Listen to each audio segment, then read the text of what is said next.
So the leaders of the world's top 20 economies will soon meet to discuss global challenges. Our Kim Hyesung now gives us a preview of the big event and a breakdown of the top agendas from experts' perspectives.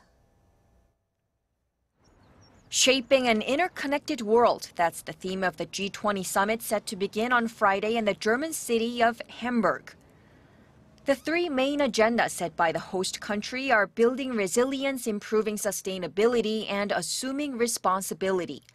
Those are divided into 15 subtopics including trade, investment, climate and energy, income inequality, and immigration. All of them in the pursuit of stable, sustainable economic growth. Since the 2008 global financial crisis, the global economy has recovered somewhat. Now the US and EU are ready to start tapering their monetary policies. Both China and Japan are still in expansion mode. At the summit, member countries will likely discuss their different macroeconomic policies, address overcapacity issues, like in Chinese steel, and discuss measures to prevent rising protectionism. Promoting free trade and a liberal international order has long been the mission of the G20.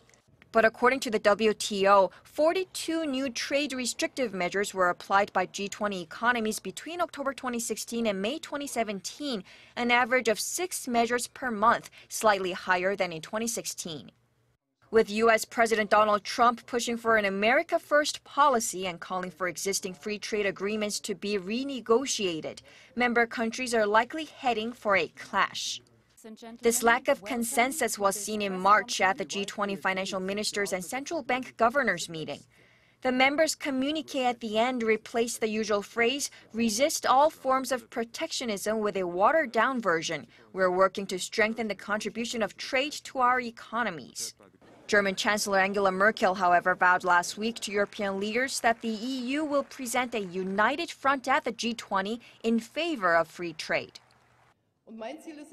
My goal, therefore, is that the G20 summit sends a clear signal for open markets and against barriers, as well as a clear commitment to a multilateral trade system. Trade within Europe is big. Upholding liberal trade policies is critical for the EU's economic and political survival.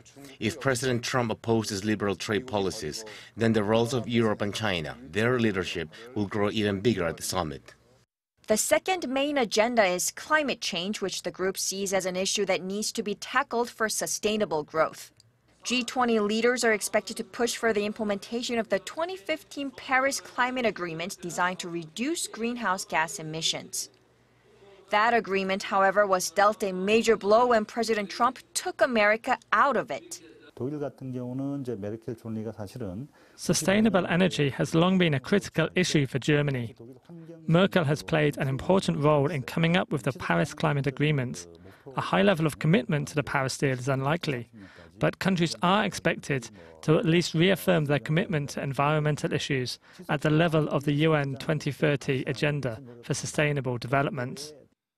The Hamburg Summit also incorporates numerous socio-political issues ranging from women's empowerment, immigration, digitalization, fighting terror, and supporting Africa. The agenda is designed to make growth inclusive and address the criticism that globalization and free trade have left some behind. The G20 summit discusses a range of issues, so it's difficult to expect the countries together to come up with specific policies. The real policies come from bilateral talks on the sidelines, especially with changes in global leadership, like in the US, France, and of course, Korea. The upcoming summit will provide an opportunity for leaders to meet and boost mutual understanding. One of the topics will be North Korea. Just like the theme of this year's G20 summit, the world has become more interconnected than ever, with issues like trade, climate, and immigration no longer confined to one country or one region. Ambitious topics to cover, with differences looming large among participating members, compromise and reconciliation won't be easy, and the world will be watching. Kim Hyesung, Arirang News.